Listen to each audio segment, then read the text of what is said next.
Ay, ako nga pala si Cyril Bugante, ang operator ng DTF machine dito sa Transfer 8999. 5 araw naman po namin ito nagamit na may total meters na 78 meters. Ito naman po ang aming printed red area. Ito naman po aming cupping na may 90% good condition pa po. Ganito naman po mag-head clean.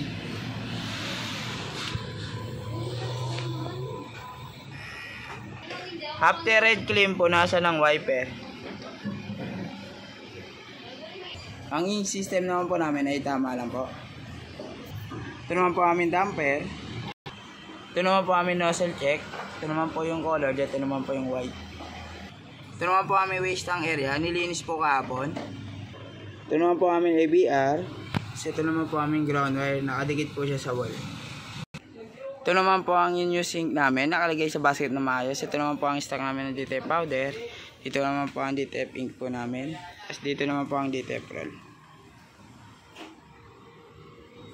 Ito naman po ang consumable monitoring namin. Sa DTF film naman po, isa po yung nagamit. Sa white, isa. DTF powder, isa.